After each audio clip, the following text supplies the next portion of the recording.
Menjadi miskin itu baik, itu satu-satunya jalan menuju kekayaan kasih karunia. Kita sangat tertarik dengan kehidupan orang kaya. Kita ingin berada di balik jalan masuk yang berpagar, masuk ke dalam pintu yang tertutup, mengintip dari balik pagar tanaman yang tinggi untuk melihat seperti apa kemewahan dan kehidupan kaum orang kaya, menunjuk pada mobil-mobil mewah, berbicara tentang makanan yang mahal, mengenang toko-toko yang pernah dimasuki. Kita menyangkalnya, tetapi diam-diam kita ingin menjadi salah satu dari orang kaya. Kita tidak mengakuinya satu sama lain, tetapi ketidakpuasan kita berada tepat di bawah permukaan. Kita masih cenderung berpikir, seandainya saja saya memiliki, maka saya akan bahagia. Sebagai orang Kristen, kita cenderung menghargai orang yang kaya secara rohani juga. Ini adalah orang-orang yang menurut kita telah melampaui hal-hal normal yang cenderung kita hadapi, yang tampaknya entah bagaimana dengan mudah dan mandiri benar, dan sepertinya tidak selalu membutuhkan penyelamatan Tuhan. Kita iri pada orang-orang yang tampaknya tidak memiliki pergumulan pernikahan apapun, atau yang tampaknya membesarkan anak-anak dengan mudah. Kita ingin menjadi merek Kristen yang kaya itu. Anda tahu, jenis yang cenderung berpikir, menginginkan, dan melakukan hal yang tampaknya benar sepanjang waktu. Disinilah masa prapaskah menghentikan kita, menyela kita, mengkonfrontasi kita, dan memanggil kita untuk membeli narasi yang sama sekali berbeda. Narasi itu ditemukan dalam beberapa kata sederhana Yesus. Berbahagialah orang yang miskin di hadapan Allah, karena merekalah yang empunya kerajaan surga. Matius pasal 5 ayat 3. Apa? Bagaimana kemiskinan dalam bentuk apapun merupakan berkat? Bagaimana bisa selalu baik untuk tidak memiliki apa-apa dan harus mengakui bahwa Anda tidak memiliki apa-apa? Bagaimana mungkin kehidupan yang miskin menjadi kehidupan yang baik? Ini adalah pertanyaan-pertanyaan yang dipaksa oleh masa prapaskah untuk kita hadapi dan jawab, karena prapaskah bukan untuk orang kaya, tetapi untuk mereka yang miskin. Ketika Yesus mengatakan berbahagialah orang yang miskin di hadapan Allah, dia tahu kata-katanya tidak seradikal kedengarannya. Biarkan logika ini terbongkar. Yesus tahu bahwa tidak ada orang yang kaya di hadapan Allah. Tidak ada seorang pun yang bisa mencapai sesuatu dengan caranya sendiri. Tidak ada seorang pun yang benar sendiri. Tidak ada seorang pun yang mengasihi sebagaimana mestinya dengan kekuatannya sendiri. Tidak ada seorang pun secara alami memiliki semua motivasi yang benar. Tidak ada seorang pun yang pikiran benar-benar murni. Kekayaan rohani dengan usaha sendiri adalah khayalan. Orang yang mengira dirinya benar akan dikutuk. Orang yang berhasil meyakinkan diri sendiri bahwa mereka baik-baik saja berada dalam masalah. Orang yang mengedepankan pengetahuan rohani dan perbuatan baiknya adalah orang yang harus kita perhatikan. Mereka telah mempercayai khayalan yang paling gelap, bahwa seorang manusia tanpa campur tangan eksternal bisa menyenangkan Tuhan.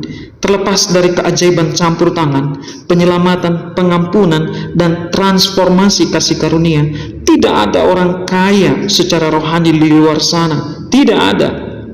Tetapi merasa benar sendiri adalah tipuan yang mendukung diri sendiri. Setiap saat penilaian diri hanya memperdalam kebutaan. Jadi kita semua butuh kebangkrutan. Ini adalah langkah pertama dari pekerjaan kasih karunia Tuhan dalam hidup kita. Dalam tindakan belas kasihan ilahi, Tuhan membuka lemari besi kebenaran kita yang dijaga dengan baik untuk menunjukkan kepada kita bahwa bertentangan dengan apa yang kita pikirkan itu benar-benar kosong. Kita kemudian harus menghadapi realisasi yang mengejutkan dari kemiskinan kita yang utuh, bahwa alih-alih mencari benar, kita sebenarnya tidak benar dalam segala hal, dan ini mendorong kita untuk berseru meminta pengampunan dan pertolongan. Dengan cara ini, berkat yang luar biasa dari kerajaan Allah terbuka dan hanya tersedia bagi yang miskin. Diakui bahwa Anda tidak memiliki apapun yang menyebabkan Anda meraih sesuatu. menakjubkan yang ditawarkan kepada Anda dalam pribadi dan karya Tuhan Yesus Kristus. Inilah seluruh kisah Injil dalam satu ayat. Karena kamu telah mengenal kasih karunia Tuhan kita Yesus Kristus, bahwa Ia yang oleh karena kamu menjadi miskin, sekalipun Ia kaya, supaya kamu menjadi kaya oleh karena kemiskinannya. 2 Korintus pasal 8 ayat 9. Yang kaya tak terhingga rela menjadi miskin karena pengorbanan, agar kita bisa diselamatkan dari kebangkrutan dan menjadi kaya. Jika ada orang yang kaya secara rohani, narasi Injil ini tidak akan masuk akal. Tetapi semua orang yang terlahir miskin, satu-satunya perbedaan di antara kita adalah bahwa sebagian diri kita telah diberi mata untuk melihat dan mengetahui kemiskinan kita, dan sebagian dari kita berada di bawah khayalan yang menjadikan bahwa kita kaya. Sangat menyedihkan untuk diperhatikan bahwa tidak hanya lorong dan jalan umat manusia yang dipenuhi oleh orang-orang yang mengira mereka kaya, tetapi ada juga gereja-gereja yang dipenuhi dengan mereka.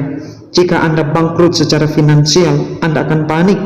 Anda akan menghabiskan malam dengan terjaga, bertanya-tanya apa yang akan Anda lakukan di dunia ini. Anda akan berseru minta tolong, Anda akan berduka, tetapi terbuka dan mudah didekati. Anda akhirnya akan berhenti berpura-pura dan menghadapi kenyataan bahwa tanpa intervensi tertentu Anda akan binasa. Kemiskinan tidak akan membuat Anda rileks, tidak tertarik, dan agak percaya diri. Kemiskinan akan membuat Anda malu dan takut dan siap untuk melakukan sesuatu. Kepasifan rohani dan ketidaktertarikan rohani bukanlah hasil dari pengakuan bahwa Anda miskin secara rohani. Hanya mereka yang oleh kasih karunia jadi bersedia untuk mengakui betapa miskinnya mereka setiap hari, yang mencari dan merayakan gudang kekayaan sangat besar yang menjadi milik mereka oleh karena kehidupan, kematian, dan kebangkitan Yesus. Di masa ini berhentilah dan luangkan waktu untuk menilai di mana Anda masih mengatakan pada diri bahwa Anda kaya, dan mengakui sejauh mana kemiskinan Anda di masa lalu dan sekarang, sehingga Anda benar-benar bisa merayakan kekayaan yang dulu tak terjangkau yang adalah milik Anda, bukan karena apa yang telah Anda lakukan, tetapi karena apa yang telah dilakukan untuk Anda. Orang terkaya yang pernah hidup menjadi miskin supaya kita, oleh karena dia menjadi kaya, melebihi imajinasi terliar kita. Tidak, yang dimaksud bukan kekayaan benda-benda fisik yang sementara, tetapi kaya dalam hal yang paling penting, kaya di hadapan Tuhan.